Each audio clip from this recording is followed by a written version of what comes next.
Door, close the door, maybe.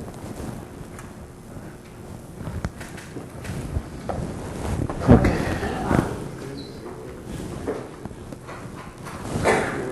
So good evening, everyone.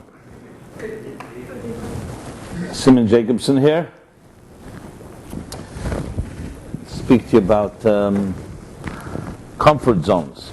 That's what we'll talk about. Are you able to get out of your comfort zone? Now, a comfort zone by definition is a comfortable place, right? That's what comfort means. It's a comfortable place, and the question is, what's wrong with it being in a comfortable place? Well, the problem with a comfortable place, of course, is that you could end up being trapped by the inertia of your routines and habits simply because that's what you're used to and comfortable with, and never take any risks and never challenge yourself to go beyond your natural or your comfortable boundaries. And as such, you may never really actualize your potential. So anyone that has achieved excellence in this world always goes hand in hand with going out of their comfort zone. So this is obviously a much more complicated topic than it appears, because if that's the case, and it makes so much sense that if you're not ready to try something new, you're not going to achieve new results. So why is it not so simple? Why doesn't all of us want to have new results? We always like to grow. We like to improve. We like to reach heights, great heights. The reason, of course, is not only because it's comfortable, but it's also because we're driven and we have psychological, we have fear, we have fears and other factors and other forces that impede our way and don't allow us to grow. So as a result, those fears and other psychological forces really keep us trapped from making any move. So usually what happens, as they say in the healing world, you have to hit rock bottom. Unfortunately, things have to spiral out of control to a point where you really have no choice. God forbid. And that's when people wake up sometimes. You see this with addictions or with other types of trauma or other type of unhealthy life experiences, that when things get to a point where you're totally out of control, that's when people begin to do something about it. Even then, sometimes not. Which is why, for example, a functional addict, as they call it, is much worse than a dysfunctional one. Because a functional addict is able to hold a job, is able to maintain certain semblance of order in their lives, when in truth there's something else in control. But regardless, what I'd like to address, of course, is that we don't have to hit rock bottom to be able to begin to get out of our comfort zones. And to begin with, this week's chapter, Torah chapter, I always like to take something from this week's chapter and address it in relevant terms. So we're talking about the third chapter in the book of Genesis. And this chapter is really the story of the first Jew, Abraham, the seeker, the pioneer, who would in time would become the father of all nations, as the Bible puts. He'd become the founder and the pioneer of all faith and modern religion as we know it today. All began with Abraham, who rejected a pagan world in search of a transcendent God, in search of something greater than what is man-made. He understood early on in his life that there's something more deeper reality than that which human beings can create, and that we have two options in our lives. You either worship yourself or you worship something greater than yourself. And that the secret to all relationships, to love, to healthy, enduring happiness, is that you end up not worshiping yourself, but worshiping something beyond you. Because the self, for all its benefits, ultimately is also our greatest trap. Self can be selfish, narcissistic, driven by self-interest. And the great challenge, of course, is how does a person grow and have a loving relationship with another person, with other people, if they're driven primarily or totally by self-interest. And Abraham understood this as a young child. Through a process of elimination, he came to discover that there's some greater and higher reality beyond the here and now. And this was the discovery of God. So in the first story, the first episode of Abraham's life, you have right here, and this week's chapter opens up with God speaking to Abraham and saying the following words: Lech lecha ma'artzecha me'moladetecha me'beis avicha. These are the opening words. It's one of the most dramatic statements, especially considering this is like the first statement that Abraham hears from God. What does Lech lecha ma'artzecha means? Leave your homeland. Go on to yourself. Leave your land, the place of your birth, and the home of your parents. And it continues, I will turn you into a great nation. And go to the land that I will show you. I've discussed this verse many times in the class. Those who have been here before remember. If not, it's all recorded. You could always access it somewhere online on our website, whatmeaningforlife.com. And but I want to address an aspect that I've never really spoken about, I believe, at least not elaborated on. So briefly, the story here is he's telling him, leave where you are. And technically, geographically, Abraham lived in what is modern day southern eastern Iraq. Right? We have here a live specimen from Iraq. So southeastern Iraq. That's where he lived. And when God says, leave your homeland, and your land, and your homeland, and your place of birth, your place of birth in the home of your parents, that's the place he left, and traveled northwest. So he traveled north along the Euphrates River to Iraq, and then west, which led him to what we call today Israel. Then it was called the land of Canaan. And that's a big part of this chapter, is Abraham's journey and reaching Canaan and all that happened subsequently. But the focus here is on these words, Lech lecha, which means to leave. As we shall soon see, this is the first documented description of someone leaving their comfort zone, which explains a point that I've often emphasized here, the strange description. When you tell someone, you give someone directions to go somewhere, the thing you always emphasize is the destination. Because the point of departure, you know where you are, hopefully. At least physically you know where you are. Psychologically is another story.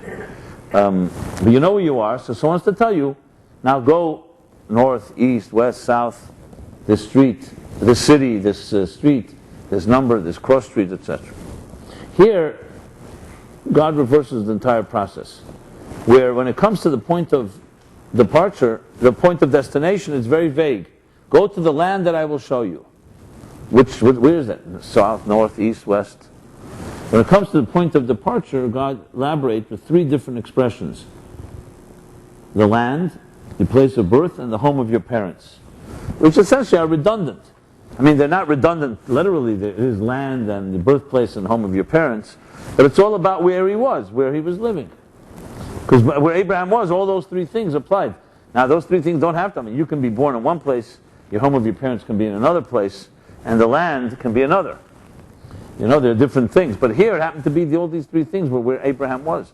So why the elaboration from where to leave from, and a vague statement about where to go to? So briefly, the answer is, I've discussed it many times, but here, as I said, I will talk about it more in the comfort zone context, is that this is the secret to all growth.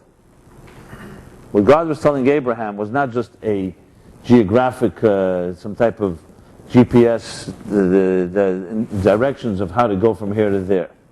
You know, Abraham was a pretty intelligent man. God could have said to him, go to the land of Canaan, and he would figure out how to get there. What he was telling him was really the secret to real growth. How does one grow? How does one develop from a child to an adult? How does one develop from a psychological, emotional person driven by self-interest to someone of a pioneer? And the answer is that you have to get three things out of the way for you to ever grow. All of them go into one category. It's called one word: subjectivity. We are all subjective creatures. First thing one must acknowledge. Not ready to acknowledge that, very difficult to find any truth. You know, I always tell the classic story, and I'll tell it now, the Chelm story of the Chelm farmer. Chelm was this little town in Poland where they say intelligent people lived, but the neighbors were resentful, so they created this whole folklore of the fools of Chelm. You know, the equivalent of what they call Polish jokes or something like that. Or blonde jokes, or whatever it is. I mean, all these stereotypes. No offense, please. It's not what that's the stereotype out there. So the Chelm farmer lived in a small town, Chelm.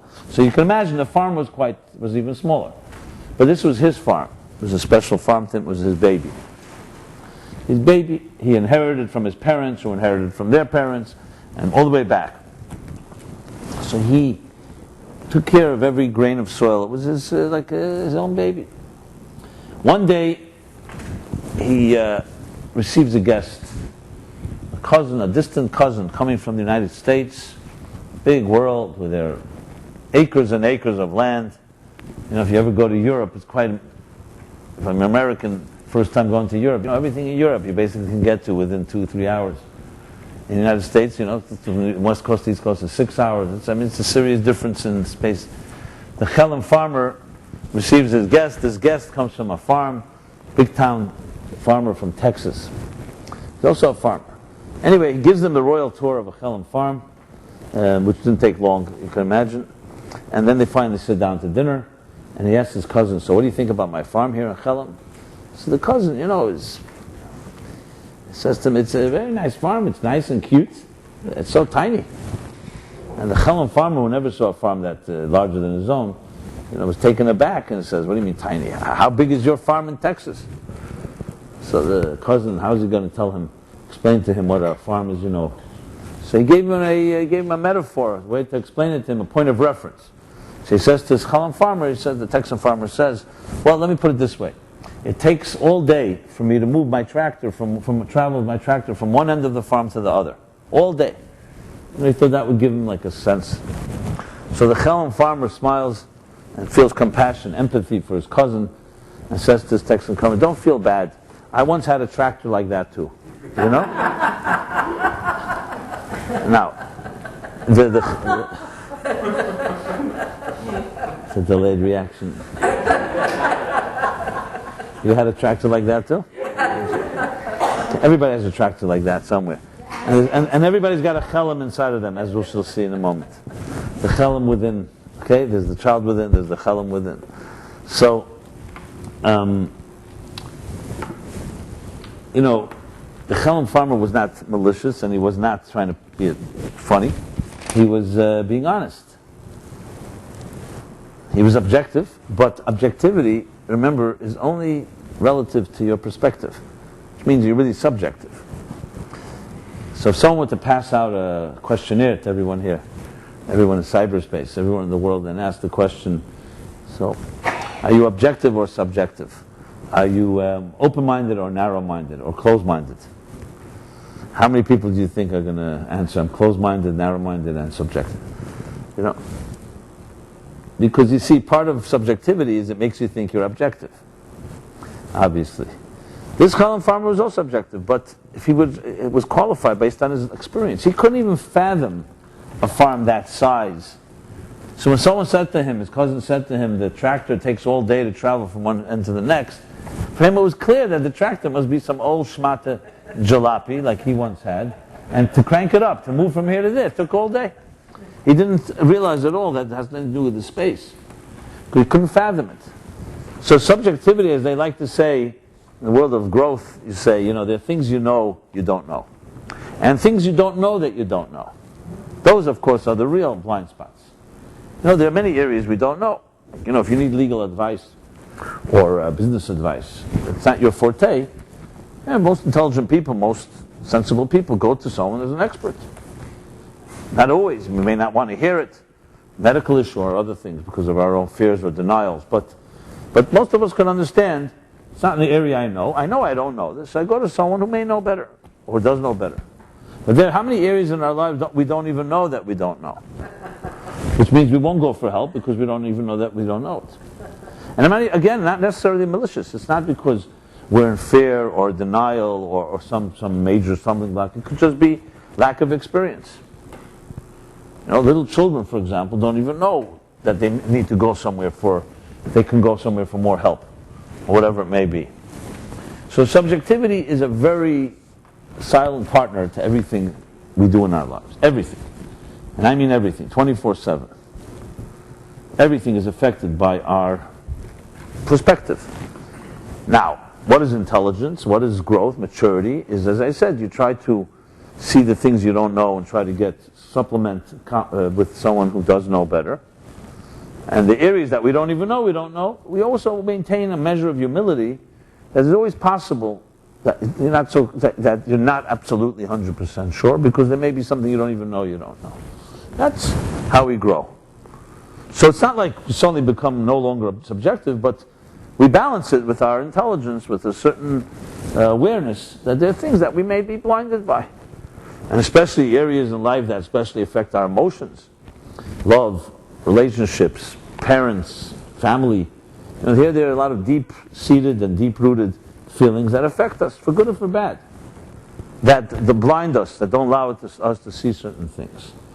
So generally, a healthy growth doesn't mean that you have it all figured out, that you're perfect. That's impossible. But that you have a sense of self, and you know that some things you may be clear about, some things you're not so clear about. If you have that humility, and as I said earlier, you don't worship yourself, and therefore you don't worship your subjective conclusions as if they're absolutes, you're already in good shape. It's halfway there. Because there's always room for growth. This doesn't mean that you're always second-guessing yourself and doubting. It means that you have a certain perspective and understand that growth consists of, today you see these horizons, you climb the mountain, you'll see broader horizons. And you know that tomorrow will be new ones if you allow yourself to go there. So that's what, going back to what God tells Abraham, telling him the secret of all growth. You have to recognize subjectivity, and you have to recognize its force, its effect on us, impact on us, and that when you are able to transcend that and leave, that's Lecha, leave these three types of subjectivity, you will begin to grow. You'll begin to discover the real you. And what are the three types of subjectivity? Three general categories. One is just inherent natural self-love. We're all biased when it comes to ourselves. We minimize our own weaknesses. Someone else, the same weakness, you'll see it much more amplified.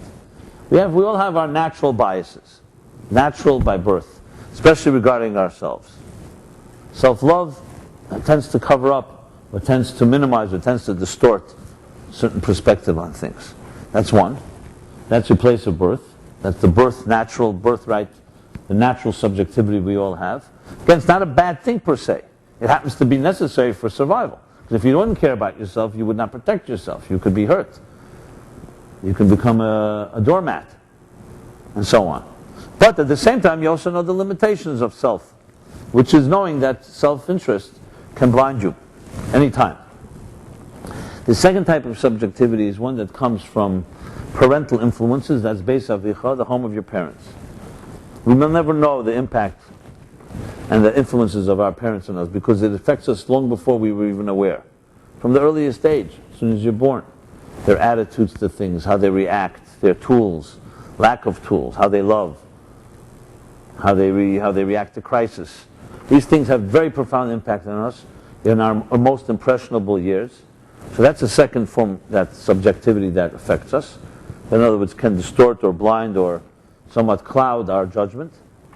And the third, again, this doesn't mean that it's all bad, because our parental influences could also be very positive ones. Healthy parents teach us tools, teach us mechanisms, teach us ways to solve problems. But we have to know that this affects us very deeply. And finally, the third level of subjectivity is social pressure, peer pressure. And that's artzecha, that's your land, your culture, your climate, your environment, the world in which you live. And that too affects us very deeply, maybe more than we may know.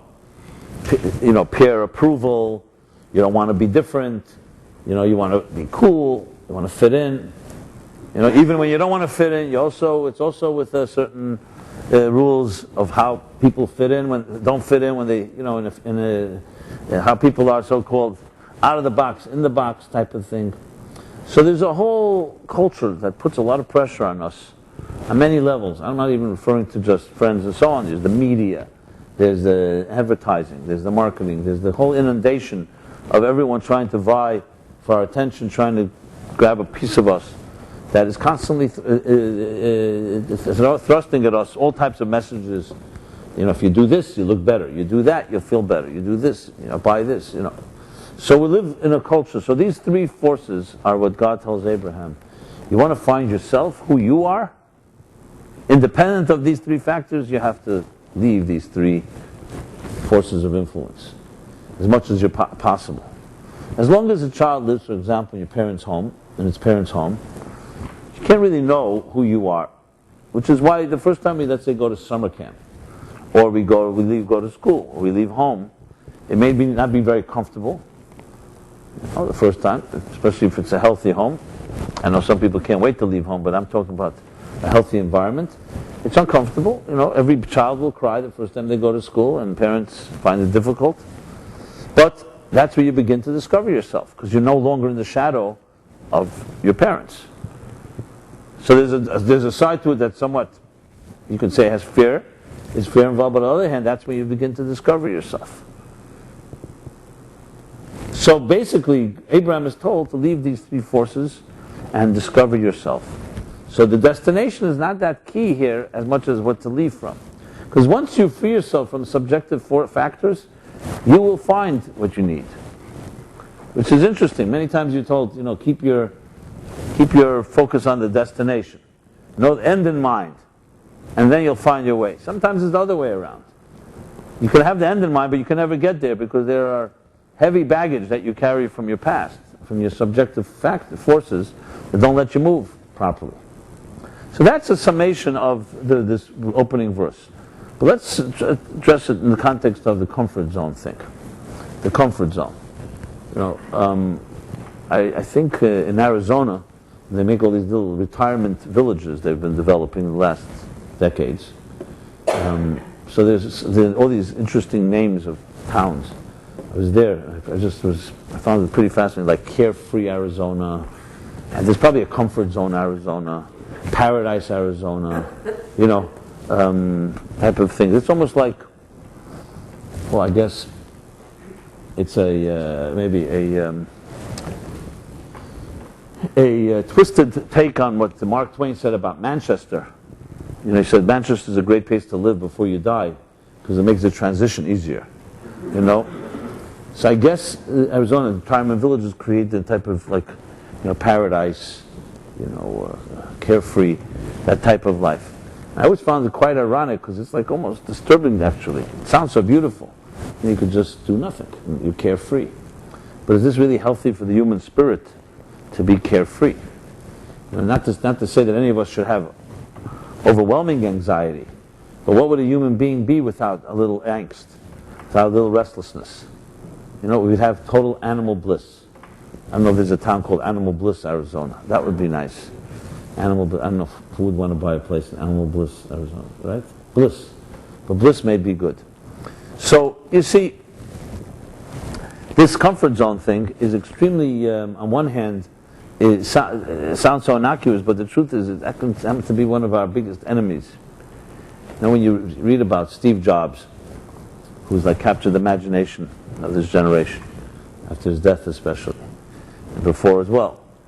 You see a person, not getting into his personality, complicated childhood and life for sure. But he's a pioneer, no question about it. A genius of sorts. And in some ways, not necessarily a genius, let's say, like an Einstein or some other brilliant minds, but a genius in a certain fashion, and definitely did things that others didn't approve of. Went out of his comfort zone. So some analyze it because he grew up in an environment where he never really had comfort in the first place. People who grew up in situations where he never really knew who his biological parents were, or something like that. Stuff like that. People like that sometimes create radical changes because they don't have the luxury of comfort zones. So does that mean we all have to somewhat suffer in a certain way to bring on change? As I said earlier, we don't have to. That's why we're told in this chapter that you can leave your comfort zone if you set your mind to do so. You don't have to hit rock bottom. You don't have to suffer. And everything has to be taken away from you before you create revolution. There's no question in history, many of the great revolutionaries, if you study their lives, it began with pain. It began with loss. They didn't just become revolutionary in a vacuum.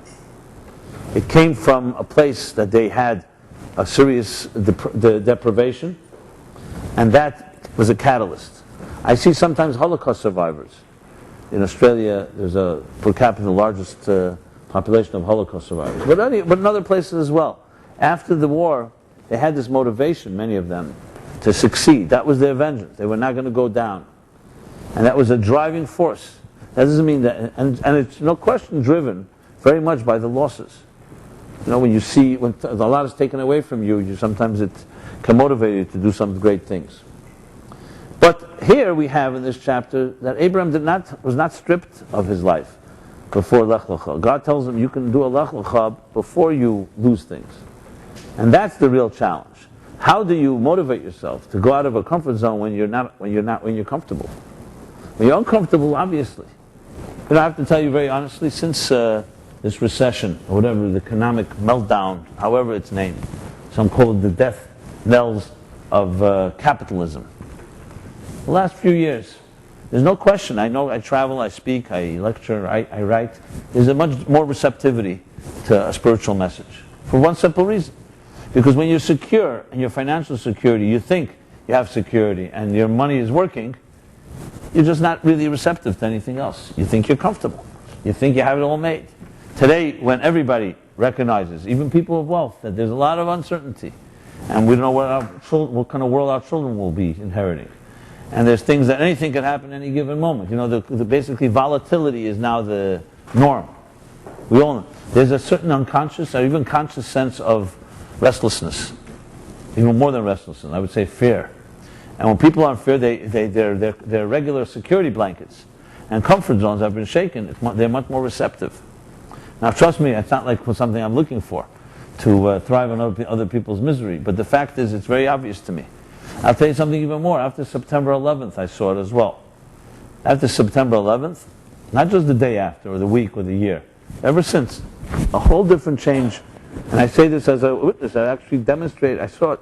For example, if in September 10th, 2011, giving a lecture on a topic like Abraham and Yishmael and the roots of Muslim, Christian, and Jewish confrontations, most people weren't interested. After September 11th, there's this newfound interest in biblical ideas, in religious fanaticism, in religion and modernity, topics that I've always lived with and always addressed, but it was more academic before then. Now it became real because the world is shaken. So it's very clear, very, very obvious, that when people's so-called security blankets, the things they think they could have relied on, their infrastructures, are shaken, that's where there's always an opening. Now, as I said, I definitely, and the Torah and Judaism does not advocate looking for weaknesses. The Torah actually tries to teach us to access deeper security, not when you are comfortable, but that requires a certain strength, certain truth. See, Abraham was a truth seeker. He didn't need a crisis to search. He was searching for truth even when Wall Street was going well. Okay? And that, of course, is a much rarer type of individual. That's why there's only one Abraham. He's a true pioneer.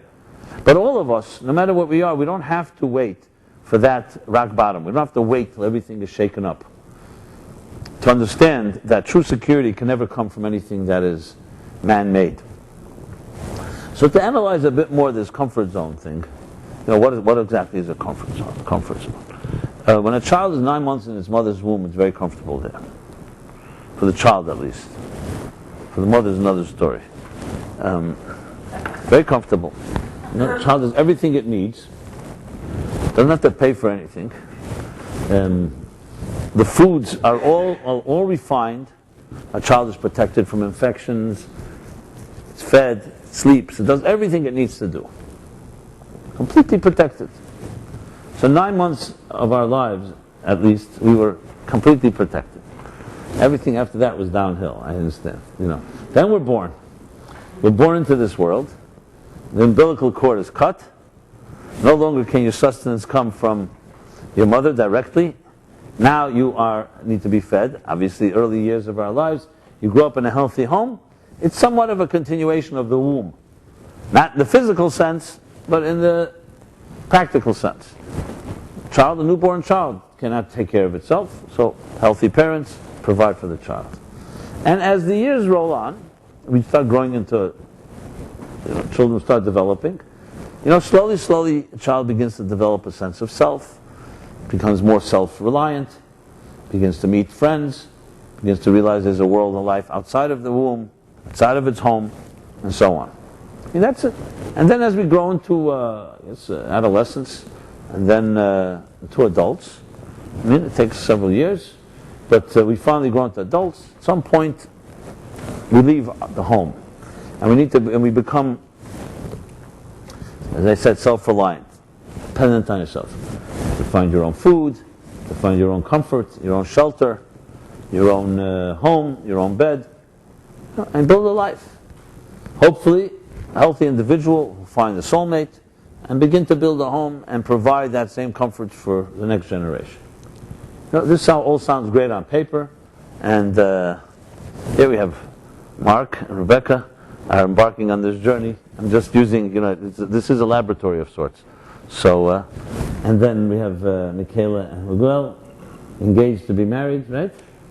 So I want to point out there are people actually, hooking up in New York, and with the intention of getting married and so on, and building eternal lives. Listen, it's somewhat of a novelty. What can I tell you, right? Right. May the love spread. Okay. So, I hope you don't mind my, it's good news, right? So, hey, listen, this doesn't mean you should always come. So I didn't mean to do any embarrassing here, right? Okay. So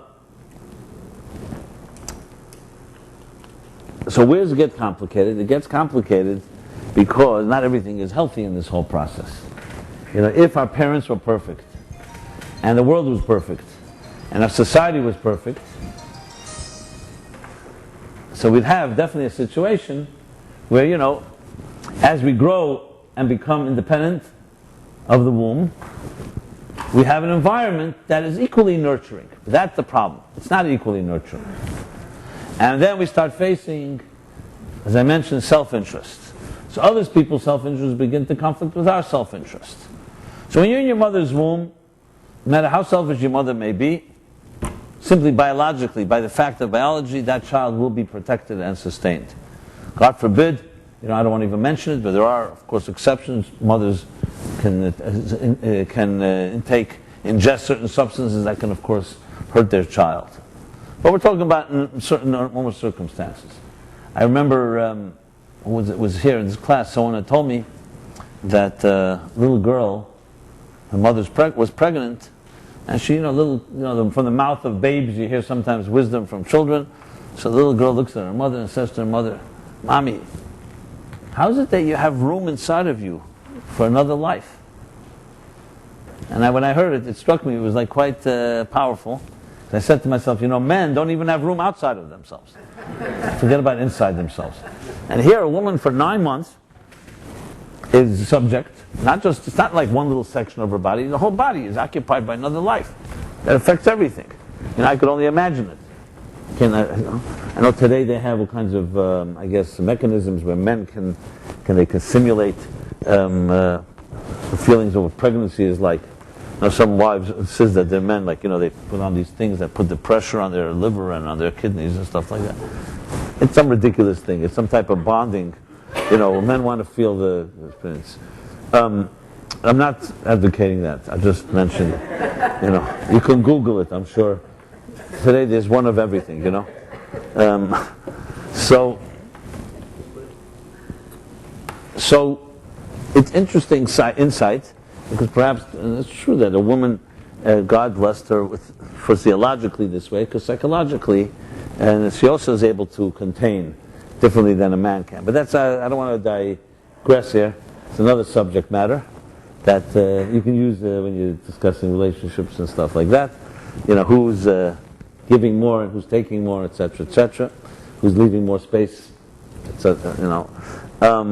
But regardless, the point I was leading to was that our independence always comes with a measure of pain. So the most comfortable place, of course, is when everything is protected and taken care of you. But would that really be an aspiration for a human being?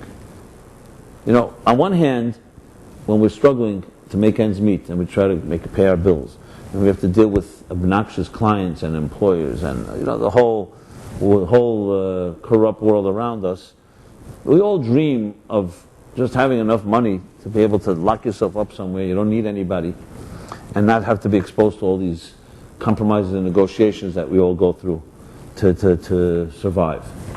And just be able to just have enough money for a lifetime vacation, never have to work the rest of your life. But most people, if they were basking on a beach for too long, would also find themselves restless. In other words, is it really an aspiration for us to return to the womb, to someone else taking care of all of our needs? So on one hand, yeah, you'd love it. But what would happen with you?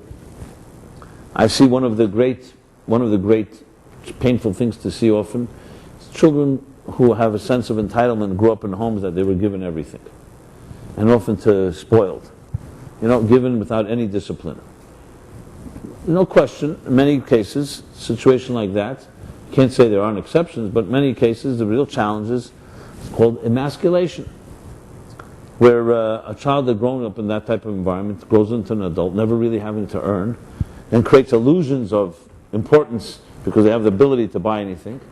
Like the great luminary Oscar Wilde said, there are people who know the price of everything but the value of nothing. And so you can create the illusion of success and power when really you didn't earn one penny. And there's a big distortion there because it's not really coming from a place of true earning.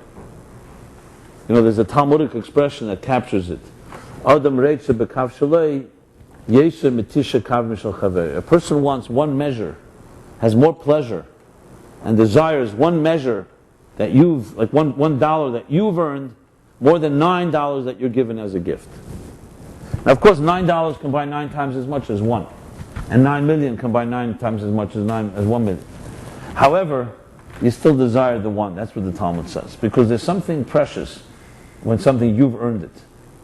You will protect it more. You won't blow it that quickly, and above all, it's a fruit of your labor. They tell this analogy. One of the analogies that there was this. In the olden days, they had these what they called poritzes. These were big landowners who could do whatever they want. They could buy anybody.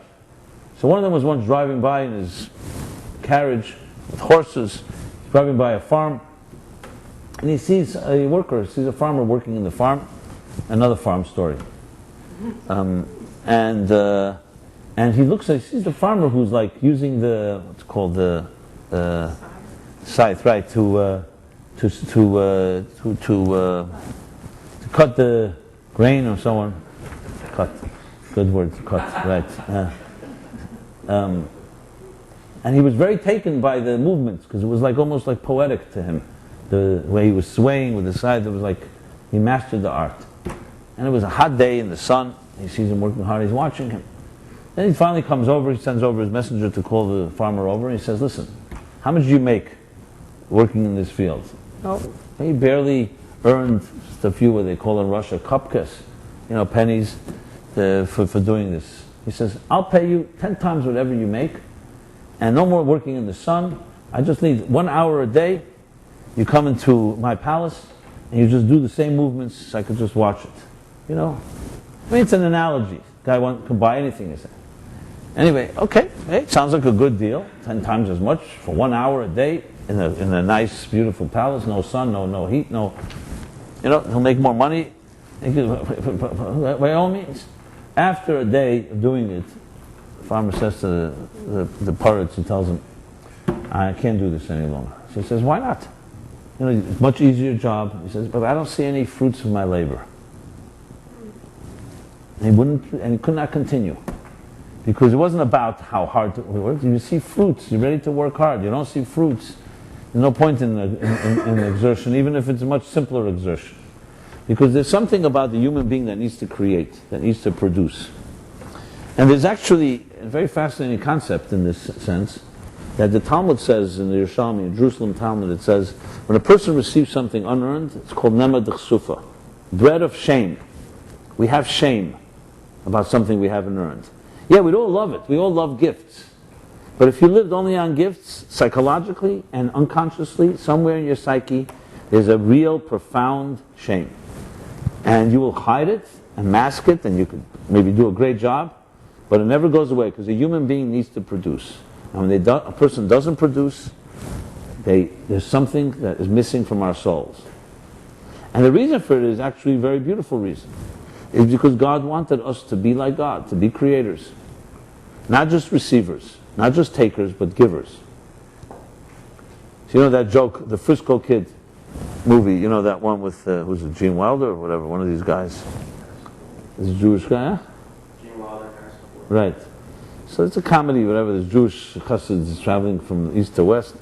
Bottom line is, there's a scene there where there's a train robbery. So the train robber, gets onto the train, points a weapon at everyone, gets their money, their jewels, and everything. Right before he jumps off the train, he tells them, listen, remember the lesson in life. It's always better to give than to take. You know? And then he proceeds to jump off with all their jewelry, So, and happens to be true. Even though taking may be, like they say by I guess they say by many different things. They say sometimes you do something, at the moment it feels good, but a little while later it doesn't feel so great. And there are other things that at the moment doesn't feel so great, but later it feels very good. Like anything that really is destructive is usually at the moment it may be a moment of passion, but then later it's nothing special. Maybe even negative feelings. But good things, if you were asked tomorrow morning to wake up 5 o'clock in the morning to volunteer to go help someone, our inclinations, I'd like to sleep another hour, maybe you can find someone else. And later you may not feel so good about it. Maybe I should have gone. And if you did get up, so the moment, maybe you felt a little tired and you got out of bed, but there's no question later in the day you will feel good at what you did. This is a common rule. And the same thing is here. Taking is always more pleasurable at the moment. Taking, I keep on taking. As I said, 9 months a child takes. But giving is what our natural soul is really made, is really created for. And it's not some superimposed thing. It's natural to the human spirit to be a giver, to be a creator. And as a result of that, we have to be able to go out of our comfort zone. So comfort comes from taking, and growth comes from giving. And giving always means that you have to go out of your natural routine and habit. Because the habit of any creature is to sustain itself. Me. Narcissistic survival. That's the nature, that's the rule of science. Survival of the fittest. The species must sustain itself. But I'm not talking now about other species now, mineral, vegetable, animal, we'll talk about us humans. Humans have a spirit. And as we read 2 weeks ago in the beginning of Genesis and Bereshit, we are created in the divine image. And just as the divine creates, we have the power to create. And it's actually the greatest gift given to us. Because we're the only creatures on earth that create. Now this doesn't mean that animals and other kingdoms don't have the power to do beautiful, great things. But we have the ability to go out of our routines. And there's no creature on earth that can do that. A leopard will never change its spots, and a tiger its stripes. And every creature has its rules. follows a clock. The sun rises a certain way. They will never digress. They will never waver from the clock. A human being can waver. We can go both ways. We can be destructive or we can be constructive. We can destroy the world around us or we can transform it. And as a result, we have the power to create. But the condition is you cannot stay in your own comfort zone. As long as you do, you will never create. Because creation means going outside of what is existing. Just to reshape what you have and just do another version of it is yesterday's life. So this is the interesting paragraphs. It's actually a battle, frankly. It's a battle. Because who wants to willingly go out of your comfort zone? Why would you go out of your comfort zone? If you had the option, you could stay in your mother's womb for 90 years. Why 9 months? But thank God no one asked you. But as the Alter Rebbe wrote, Rabbi Shneur Zalman responded to his mother-in-law. She was a very fine woman. When he married, she was a great, great sage, great scholar, the author of the Tanya. And they moved off to a town, but they lived in poverty. So his in-laws said to him and to his wife, to their daughter, why don't you live in our town, and you'll have everything you need. All your needs will be provided for. You can study, pray, write, teach, do whatever you want. We will not disturb we'll support it all. Remember those days there was no wiring money and all kinds of other stuff like that, or credit cards. Can you believe it? There was once a time where you didn't have that. And so either you lived in the town with your wealthy in-laws or you didn't. Anyway, the Alter Rebbe responded as follows. He said, it's a very enticing offer. Provide everything. And he trusted them. It wasn't like they would meddle in his life because they were supporting them. They were holy people themselves. They just wanted to make his life more comfortable. And his response was, it's a very enticing offer. However, it's even more enticing, even more for us to go back to our mother's wombs. Because there everything is taken care of. There's only one small problem, two small problems. The space, meaning the womb, the space has gotten too small, and the child has gotten too large. That was his response to his mother-in-law. Now, it wasn't just another mother-in-law. She was a very fine woman. She understood. Now, what he was saying was, not that he was choosing a life of difficulty. In the journey of life, above all, the key is to produce, to create. And when you're on a mission, you do whatever it takes. He was on a mission. And that mission overrode all the discomforts. It didn't matter to him. His mission was what mattered, and that mission was what he was on. God blessed him with a parnasa, with livelihood and wealth. That would have been great. And he didn't. But the mission for him was his wealth.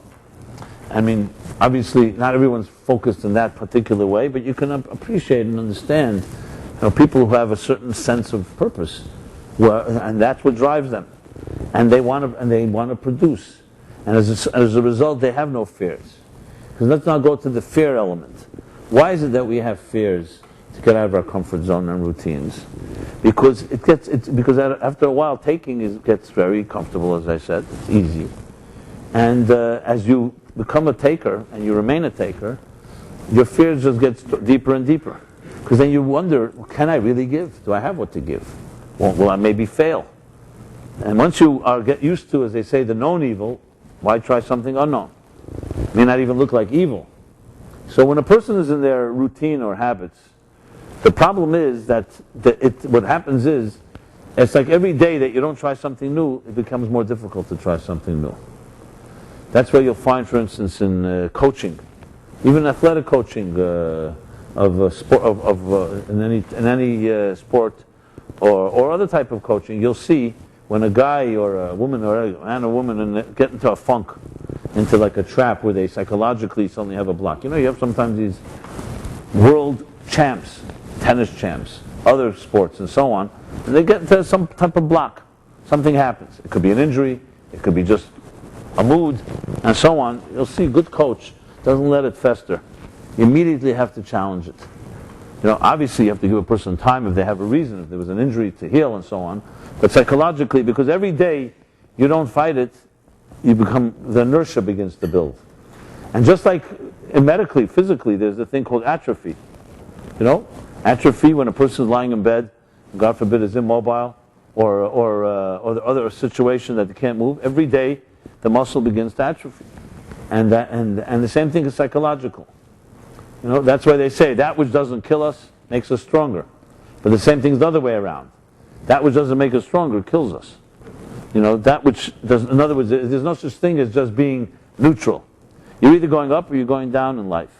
Because when a day passes and you just have what you had yesterday, that's not equal, because the day has been lost. People think if I only maintain my equilibrium that I had yesterday, that's fine. That's not fine. You lost a day or a week. But sometimes in life, because we've been hurt, often what we do is we lower our standards and we lower our expectations. And like often I hear, and it tears my heart out and makes you cry. People tell you, I've heard this from more than one person tell me, if I go by a day and I don't feel beat up, it's already a success. When a person is beat up long enough, not to be beat up, that becomes an achievement. And I understand where they're coming from, but it makes you cry because that's what happens. We start lowering our standards. Someone tells me that if the phone rang all day and nobody called to yell at me, I feel like relieved. That's like success. And then, of course, real success is that you actually achieve something you advance. That day you become something that's changed for the better than the day before. So it all makes sense in our minds, but our hearts is where fear dwells and lurks. And when the fear takes over, the invisible force of it is very, very difficult to fight, because it's not like an obvious enemy. It's not like fear suddenly pops up in the morning and say, "Hey, listen, today we're going to be afraid." It's a insidious force that just like eats away like a cancer, that just paralyzes. And it's not even that loud. It's not like fright where you start trembling and you're afraid. The worst type of fear is that silent fear, where you just don't make a move. And you can have all the excuses in the world. The bottom line, the excuse is because you don't want to risk it. You're comfortable, or at least you convince yourself you're comfortable, and you don't want to fail. You're afraid. So the only real response to that is that you have within you the strengths to achieve great things. If you don't have that confidence, obviously, what's the alternative? The alternative is fear. The counter force to fear is knowing confidence that you have what it takes. Which is why, in this entire story, starting with Abraham, before we even get to Lecha, the Torah has to establish that a human being was created in a divine image. You're a piece of God. You have something that is godly. You have something that can change the world. And just as God created, you can create. That's like a very empowering statement. When's the last time you heard that? It's not something we hear every day. The truth is, most of the messages we hear, as I said earlier, is because somebody wants to sell us something. So if you have this, you're going to look more beautiful. And if you have that, you're going to have your status will go up. And if you have that, you're going to feel good. Which really is telling you that if you don't have it, you're worthless. That's really the message. But they can't put it that way, because no one's going to go buy a product and say, if you don't have this product, you're worthless. So they say the image is always the positive one. You want to look like that? This is the type of. I remember that time I was traveling. I think I told the story here more than once. I was asked, unfortunately, to speak at a shloshim, which is a 30-day memorial. After 30 days someone was passing, we commemorate it after 30, called a shloshim. Shloshim means 30. So I was in the Upper West Side, and I was wondering what I'm going to speak about.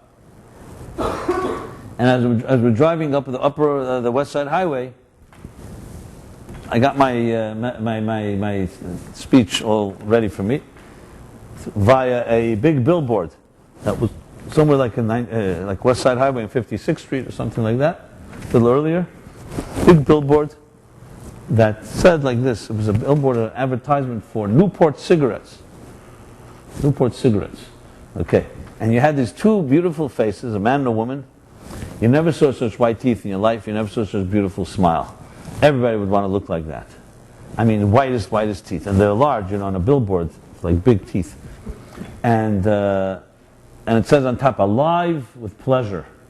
I remember it vividly. And then below, of course, the prerequisite box that has to be large enough that everyone can see it. That smoking kills and whatever, maims, the whole, which of course itself is absurdity in the fullest sense of the word. They're spending millions of dollars to put that is going to kill you, and people buy it because the picture looks good. Even though, that's human beings for you. And And I think thinking to myself, here you go. Those teeth, nobody has such white teeth. That's just completely ridiculous, especially a smoker. And they don't show you a picture of their lungs, a real picture of what the lungs look like. So it's all about image, creating an image, and you want to look like that. And there's no question those cigarettes sell, or else they wouldn't be paying the millions of dollars for such advertising. That's obvious, I hope I don't offend anyone here. Does anyone work for Newport or, as they say, you can't join, sweepstakes if you're an employer or something. Well, I'm not an employee. I can say what I want here about it. But the point is, it was for me a perfect contrast of what real life is. Not to go into what my talk was about. I talked about that. I said, so what does it mean to be alive? And alive with pleasure. Newport wants to tell us one thing, and the Torah tells us something else. So it all comes down to really how we perceive ourselves. And you have to remember, we are living in a time of war. And I don't mean war in Afghanistan and Iraq or in other parts of the world. There's a war right now for your psyche, for your soul. And I don't mean necessarily one person has some conspiracy. The war is, are you going to be an empowered person that can get out of the box and take a journey that's outside your comfort zone, or you can't? And don't kid yourself. Every second, somebody is sending you a message. The messages of most of the modern media, and I'm not fire and brimstone trying to attack all advertising, but most of the message is that you're not as worthy unless you buy this and this product. You will not hear messages that birth is God saying that you matter, that you're a piece of God, that you can create, that you can do anything you want to do. You'll hear that message if they sell you a book or a CD or something that will tell you how to do that. But just to say that you have it in you without anybody giving you anything, selling you something, no one's interested in giving you such a message. And subliminally, this also means something in the contrast. It subliminally means that if you don't have all that, you don't really have strength. So in a strange way, this so-called freedom that we experience, with all the information revolution, and being inundated by advertising and advertising and advertising, really, in my opinion, no question, subtly, and maybe not so subtly, overtly, feeds insecurity within us. There's no question, it feeds insecurity, because it gives you all these options.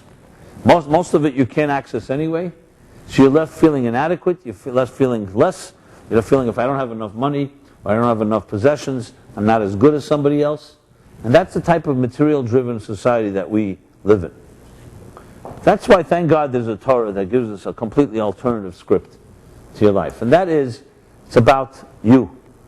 Number one is you were created in the divine image. You have every resource within you to change the world in some way. Everyone here. And you don't have to depend on someone else for that. You have it all within you.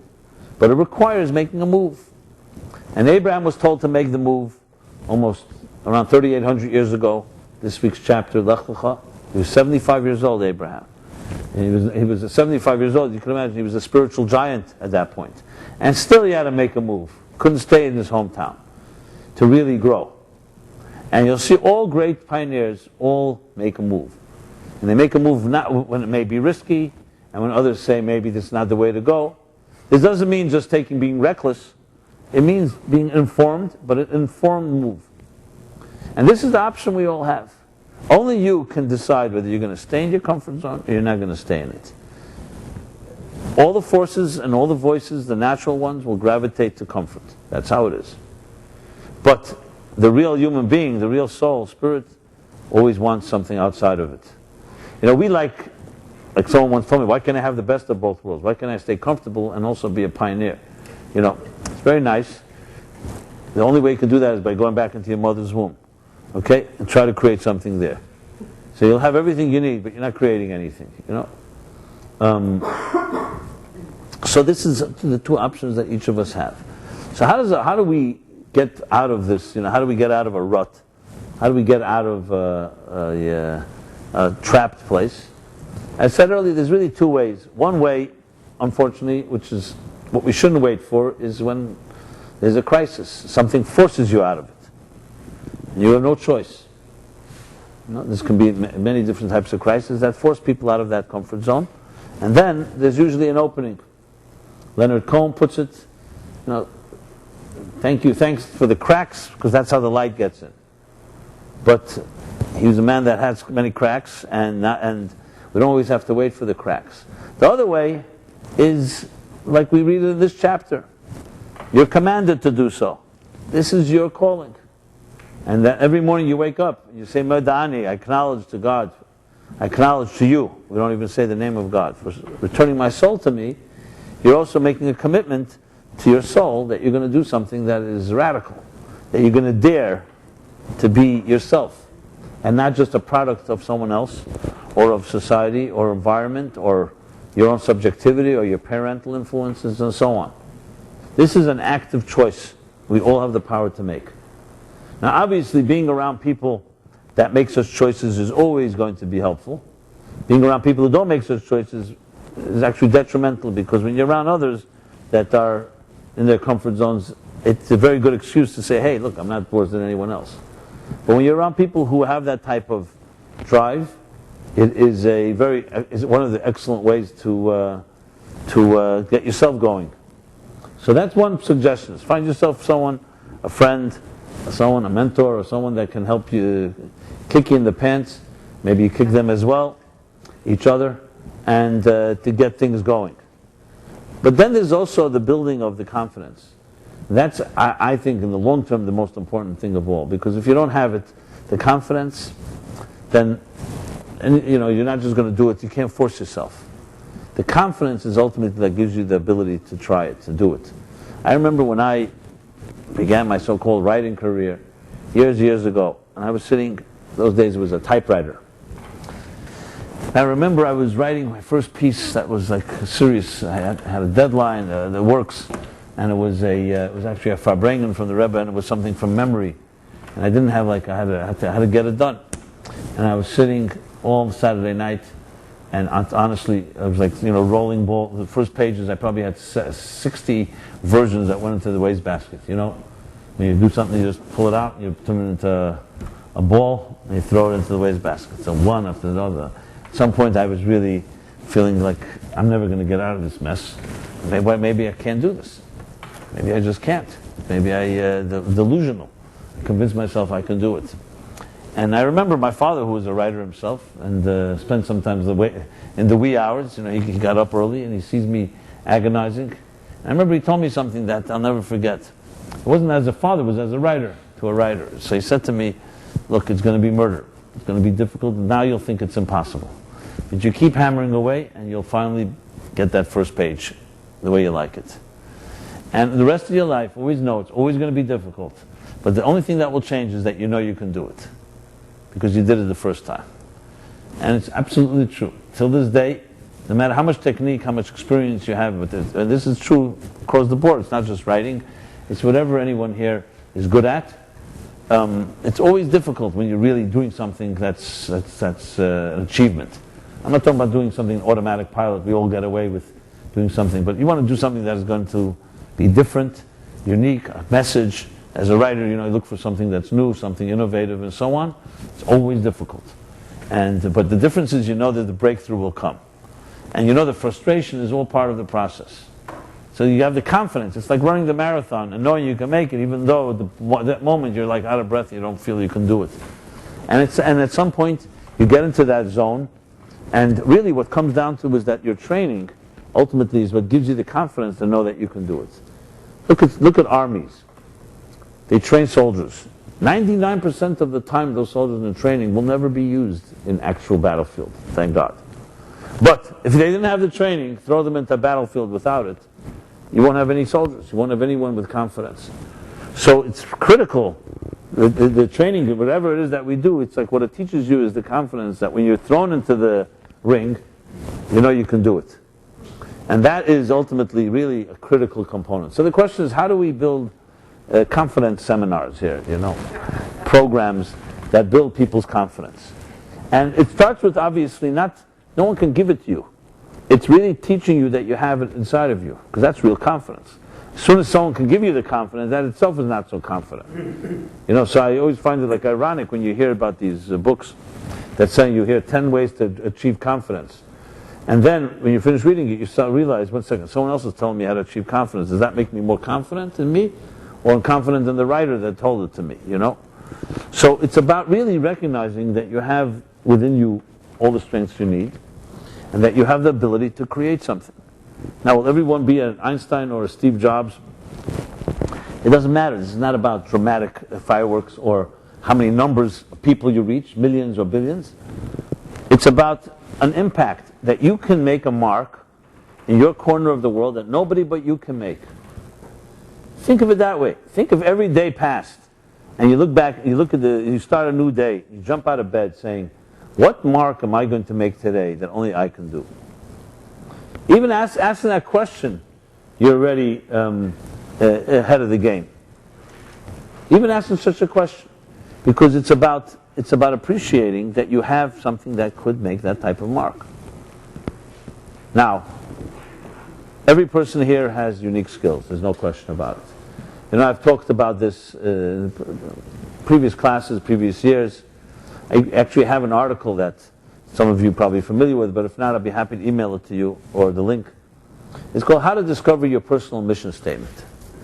And in it, I write about basically what questions to ask to identify your own particular skills or your strengths or your unique, and I broke it into like, I guess, lack of a better, a POPP, 4 things. You know, personality, opportunities, people, and places. That each of us have unique type of personality. Some people are a cerebral personality, emotional, creative, very practical.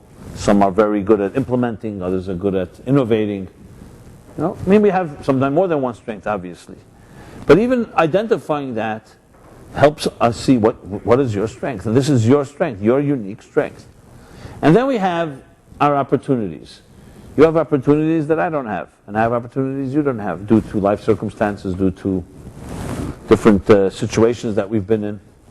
You know, people gone through difficult situations, they have a certain opportunity, they have a sensitivity that others don't have, and so on.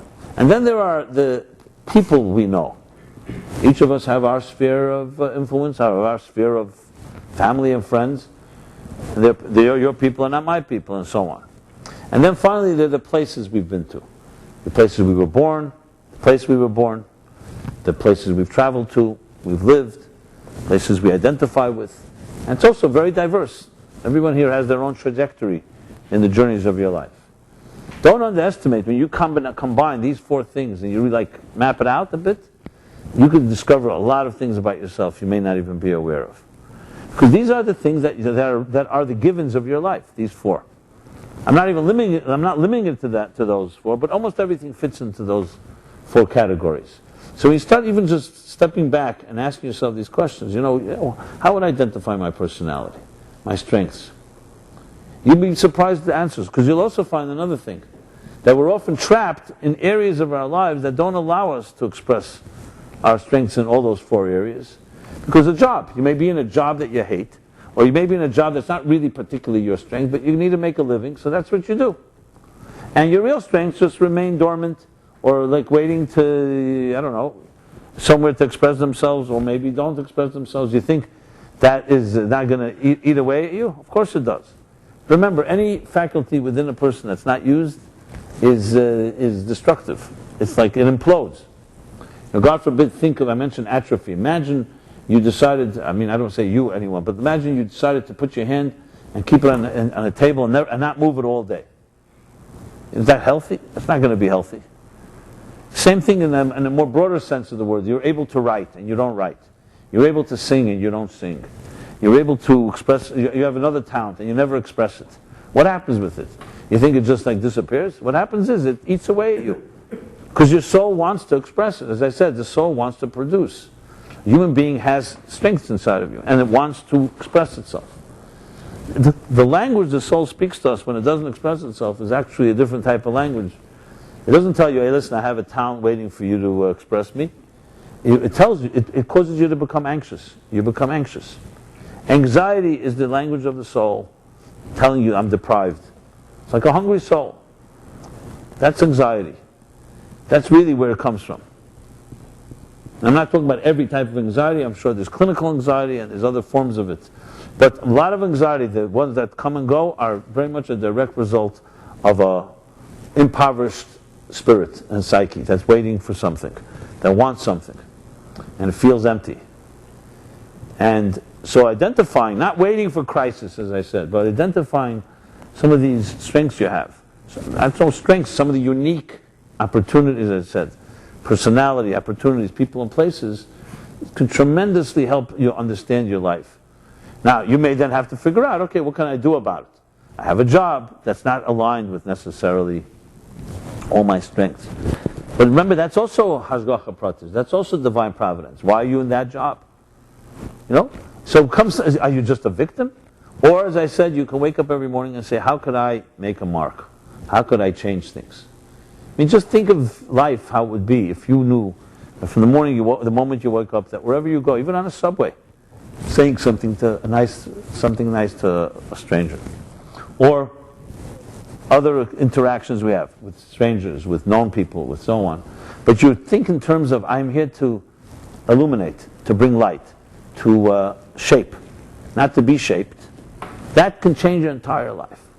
Just taking that proactive attitude, because ultimately it comes down to two things. Either you're going to shape or you're going to be shaped. But either you're going to influence or you'll be influenced. I know it sounds like, why can't there be a middle ground, like neither? It doesn't work that way. There is no neither. You walk down the street, you're either taking in all the images or you're not. Or you're projecting images. There's no two ways about it. It doesn't mean everything has the deepest impact on you, but we live in a world that's interactive. There's no way to just be in a vacuum and say, you know what, I won't be influenced by anything and I won't influence.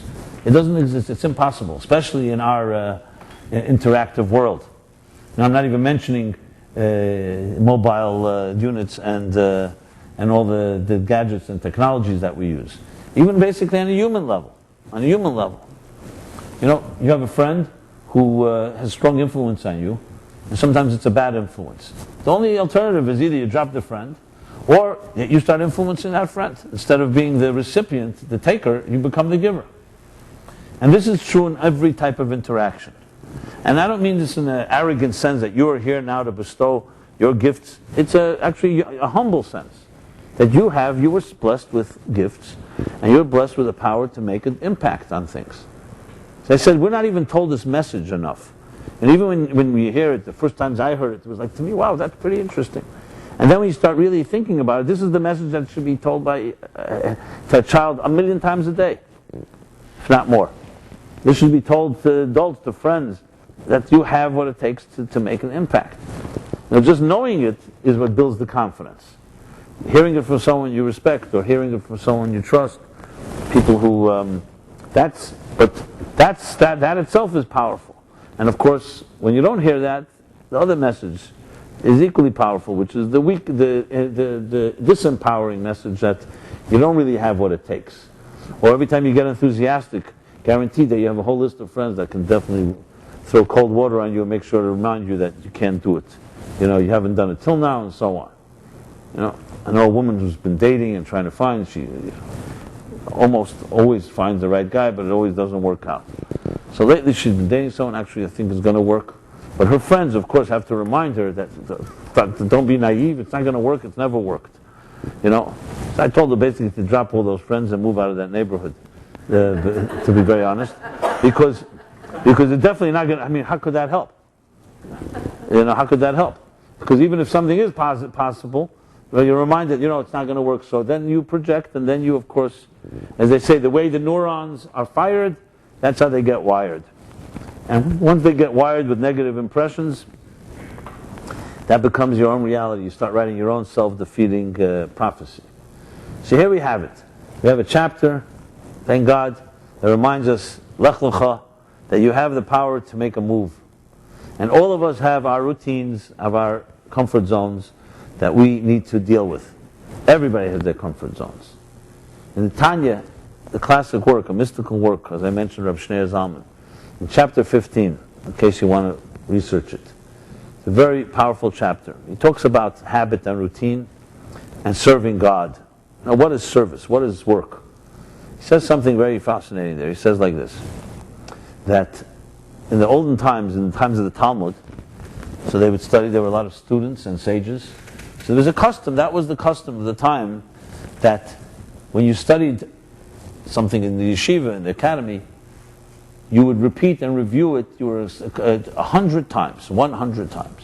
That was what was required. 100 times reviewing what you studied. If you studied some text, 100 times you had to review it. That was the custom. But the Talmud says the following, that someone who studies 100 times is considered as someone who does not serve.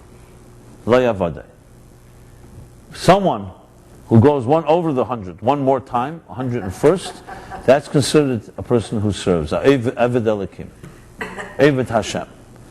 And he asks why. 100 times is a lot of times. You know, it's a lot. I mean, imagine studying something 100 times. That's not easy. But because that was the habit then. That was the routine. Everyone did it. When something is a routine, it doesn't matter how many times you did it. Even though compared to us, we don't do 100. That's for us, it's not routine. But when it is a routine, it's not considered to be going out of your comfort zone. What's going out of your comfort zone? That one time. Obviously, it's not one. It's 1 over 100. You know, it's not like... So that one has more power qualitatively than the 100 quantitatively. Because it's not your routine. So people who are charitable, or people who are giving, from a Torah point of view, it's not enough. If it's a routine, then it's still your comfort zone. And to really want to be like a creator, you want to really grow and produce, and really do what you have to do, is you go a little more. You go a little beyond your strengths. And this is true in any type of effort. It's actually quite difficult, because it's one thing going from a bad habit to a good habit. You know, a bad habit is hard to break. But we all understand, you know, a bad habit, I'll work on it. It makes sense. I want to break a bad habit to find a good habit. But if you have a good habit, you know, what's the motivation? Why should I try even more than that? I'm ready, it's already good. But it still becomes mechanical, by rote. It's your comfort zone. And from a context of growth, of constant renewal, of really what your soul needs, something new, it's a new day, therefore it needs a new additional power to go a little beyond even your strengths. And that's more difficult. It's easier to go from bad to good than from good to better. Even though I think the French remind us that the enemy of good is better. You know, that's when you're producing something, you don't want to keep waiting till perfection because you'll never get anything done. But on the other hand, once you got it done, you should always be perfecting it. And perfection is that process. And you see this, you look at people who are motivated by money or profit. You see they're never satisfied. There's no such thing as, okay, you know, I have $1 million and I'm going to be happy. $1 million, you want 2. And if you don't want the 2, it means the $1 million you didn't really appreciate. So it's a matter of a constant growth. I mean, money is sometimes an example because it's a motivating factor. But from the soul's point of view, it's not the money, it's the accomplishment. The ability to continuously produce, to create. There was once this elderly gentleman who was aging, he was already in his late 80s. And he was in his life he produced a lot. He was a beloved teacher and, you know, really had made an impact. But at that point he was getting older and then he fell sick. What happened was he retired. You know, and that's when he started getting sick. So he went to see the Rebbe and asked him for a blessing for the illness. So the Rebbe said to him, I'll give you a blessing and I'm sure hopefully it'll help, but best of all is go back to your work. Now, obviously do it in a way that works with your schedule and your health, your age. But you see, what's happening is you started feeling not needed. You feel like, okay, I'm no longer producing. I got now too old. When you'll feel like you're producing again, it won't allow the illness in. The illness was almost like a side effect of his giving in, resignation. Now this doesn't mean guaranteed that every illness is solved by just producing, but many, many illnesses are connected very much to a person's self-confidence. You know, like they say, God forbid someone in a hospital doesn't have any visitors or guests. It doesn't help your immune system if there's no hope. If people give up, people who have friends who love them and show that they want them, it affects us. It affects even the healing process. This has been demonstrated because you have a willpower. When you have a willpower, you fight and you want to fight. So this is very much part of the same idea the soul wants to produce. Now, obviously, different stages in life, you produce in different measure, in different ways. But whoever said that an 89-year-old cannot produce, as a matter of fact, because of wisdom and experience, I would say an 80-year-old in 5 minutes can give you more wisdom than a 20-year-old with all the energy in the world, because they have the life experience. So it's just a matter of what form of shape it takes.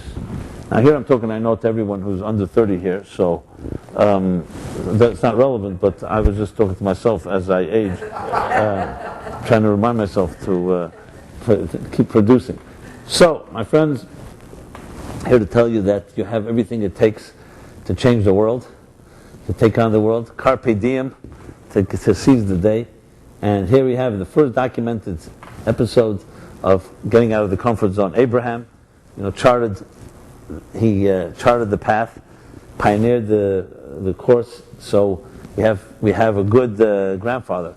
We have good genes that help us pave the way. Yeah, but each of us can make that little mark, and you can't imagine. It's hard to imagine, but once you do, you get a taste for it. You want more. It's changing sometimes the mentality that you're not anyone's victim. You're not a victim of circumstances. You're not just a receiver or a taker of the environment around you. You can shape it.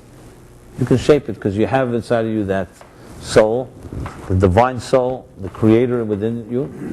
And I want to see some real products, fruits from all of you. Don't do it for me, do it for yourself, but it would be nice to see. And each of us empowers each other by, when you're around, as I said, people who do it, it spills over because it gives confidence and builds confidence. So it's always like being great on a good, it always feels great to be on a team that is a producing team, because it empowers, you feel part of it, you feel necessary, you feel others are dependent on you. So get yourself mobilized, draft yourself into some army for a good cause. I don't mean with arms and artillery. I mean more on a spiritual war, and maybe all together conquer new, horizons, and know that we have the abilities, we have all the tools that's necessary to do so. And please see me as an ally, as a friend, and we all can, as I said, empower each other. And with that being said, I would like to also announce that tomorrow night Philip will be giving his class. Philip Namaworth, those that go to his class or are interested, either ask me or just call our office. And if you have not left your email address, please do so we can stay in touch. There's some developments coming up, which I shall announce in the near future, different areas. For those online, by the way, we're changing our whole systems because all the new platforms, including mobile and Apple and all that, you need to have new systems. So we're going to be upgrading finally. That should be happening in the next few weeks. And with that, we can do more programs, of course. And what else can I say? And everyone should have a very blessed week, a productive week. And when you're riding in a cab tomorrow or tonight or in a subway or whoever you meet, try it out. Test it slowly, and you slowly build your confidence by saying something. Take an initiative.